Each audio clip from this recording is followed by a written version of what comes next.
You're not going anywhere. The market was crowded, buzzing with cruel laughter and haggling voices. Among the stalls where cattle and horses were usually traded, there stood something far more tragic, an Apache girl. She was tall, towering above the rest, her frame broad and strong, her shoulders carrying the kind of weight life had forced upon her. To the men gathered, she was not seen as a human being. They mocked her, whispering that she was too big to breed, too unusual for marriage, too much of a burden to feed.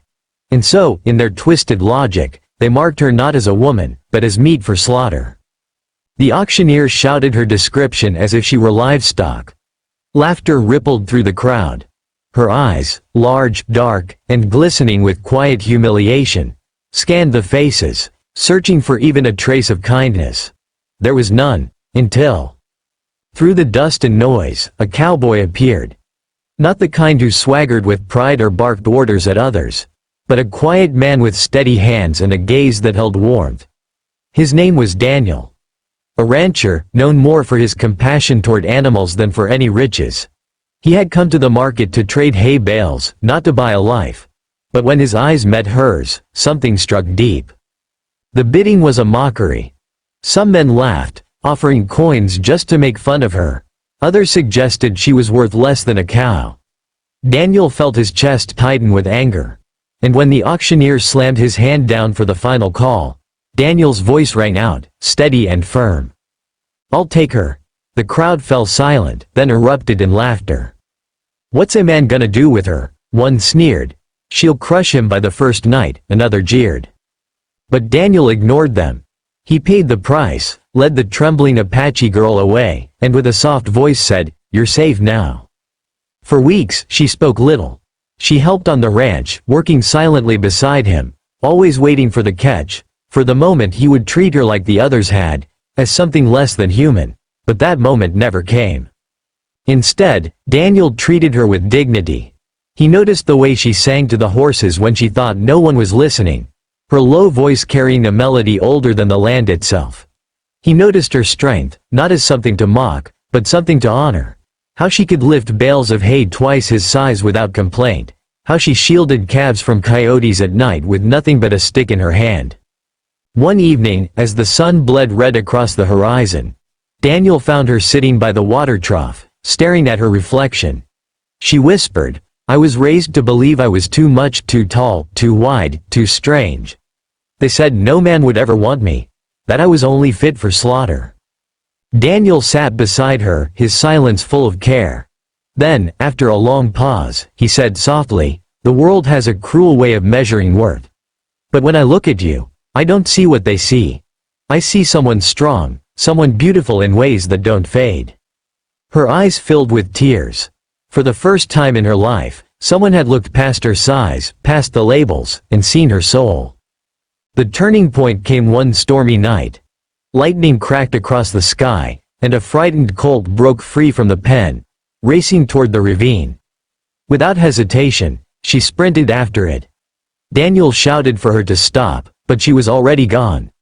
The ground was slick, the rain blinding, but she reached the colt just before it could plunge to its death. With her arms wrapped around its neck, she held on until Daniel arrived with a rope. When they finally brought the animal to safety, Daniel looked at her, soaked, mud-streaked, but glowing with courage, and something in him shifted. He realized he didn't just admire her, he loved her. The next morning, he found her feeding the horses. His heart pounded, but he spoke anyway. "You don't belong to anyone's cruelty," he said. "Not to the men who mocked you, not to the lies they told you. You belong to yourself. And if you'll let me, I'd like to belong by your side." She froze, the words hitting her like a sunrise after endless night. Tears streamed down her cheeks, not from pain this time, but from the kind of joy she never imagined she'd feel. And so, the girl once marked for slaughter found a home, not in chains, not in shame, but in love. The townsfolk whispered, of course. They always would. But on Daniel's ranch, she learned that her size was not a curse, but a gift. She was the strongest, the bravest, the most tender-hearted woman he had ever known. Their love became its own quiet rebellion. A reminder that worth is never measured by the cruelty of others, but by the kindness we choose to give and receive. And in that truth, their lives were forever changed. The auction yard was loud with laughter, dust, and cruelty. Men shouted, bargained, and jeered as if the lives before them were nothing but property. Horses neighed, cattle groaned, and yet, at the center of the crowd, stood something that froze even the hardest of hearts. She was not an animal, she was a girl, an Apache girl. But the men didn't see her as human. They whispered that she was too tall, too broad, too strange. She towered above the women they were used to, her arms thick with strength, her frame built like stone. In their eyes, she was not a bride, not a woman to cherish, but a mistake. Too big to marry, too big to breed. So they branded her with the cruelest label of all, fit only for slaughter. The auctioneer barked her description like she was livestock. Strong back, wide bones, she'll make plenty of meat if nothing else. Laughter rolled through the crowd. Some men offered pennies, just to mock her. Others shouted insults. She'll crush any man that takes her. Send her to the butcher already. Her eyes, dark, filled with both shame and defiance, scanned the mob. She searched for mercy, for kindness. Her eyes, dark, filled with both shame and defiance, scanned the mob. She searched for mercy, for kindness. None came. She lowered her head, tears burning at the corners of her eyes. A cowboy, quiet and steady, unlike the rest. He wasn't rich, nor loud, nor cruel. He had come to the market for hay and feed, but when his eyes met hers, something stirred in him. He saw not a creature for sale, but a soul begging to be seen. The auctioneer called the final price, mocking the silence of the bidders. Just as his hand slammed down, Daniel's voice cut through the noise. "I'll take her." The crowd erupted with laughter. "What's a rancher gonna do with her?" One spat. "She'll eat him out of house and home," another joked. But Daniel didn't care. He paid the price, walked up to her trembling frame, and with a soft, steady voice whispered, "You're safe now." She looked at him in disbelief. Could safety even exist for someone like her? The weeks that followed were quiet. She worked on Daniel's ranch, feeding the horses, hauling bales of hay, fixing fences. She never complained, never spoke much, but her silence was heavy with fear. She expected the catch, the moment when he would use her, mock her, or cast her out like the rest, but that moment never came. Instead, Daniel treated her with dignity. He ate meals with her, asked about her past without pressing when she didn't answer. He saw the way she sang softly to the horses, her voice carrying old Apache melodies. He noticed how she shielded calves from coyotes with nothing but a stick, fearless and strong. One evening, as the sun dipped low and painted the sky crimson, Daniel found her sitting alone by the water trough. She was staring at her reflection, shoulders slumped as if the weight of the world pressed down on her. "I was raised to believe I was too much," she whispered. "Too tall, too wide, too strange. They said no man would ever want me. That I was only good for slaughter." Daniel sat beside her. He didn't rush to speak. He just let the silence stretch, filled with compassion. Then, gently, he said, "The world measures worth in cruel ways. But when I look at you, I don't see what they see. I see strength. I see beauty. I see someone who deserves more than this world has given." Her eyes filled with tears.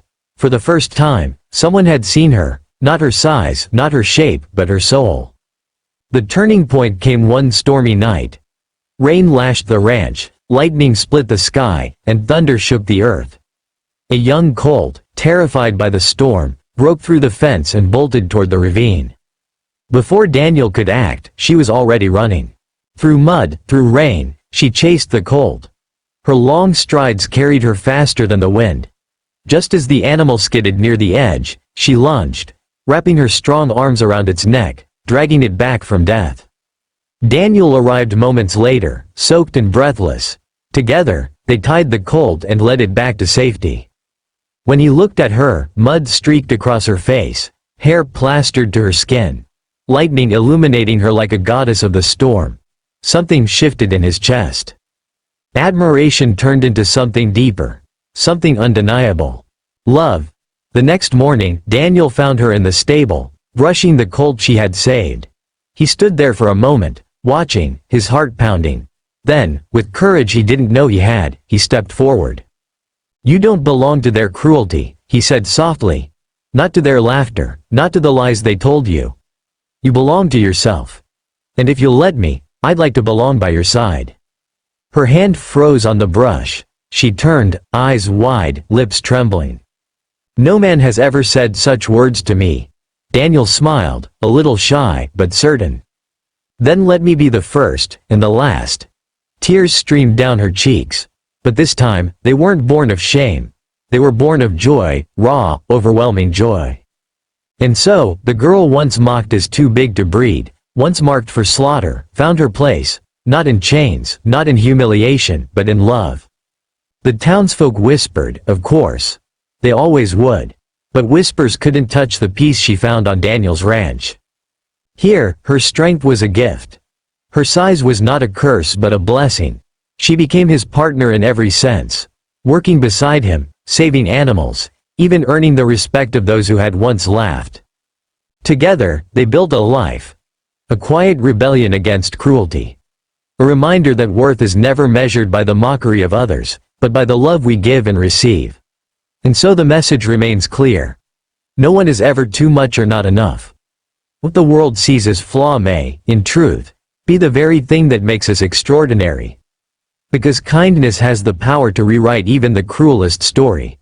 And love, real love, can turn the one marked for slaughter into the one most cherished of all.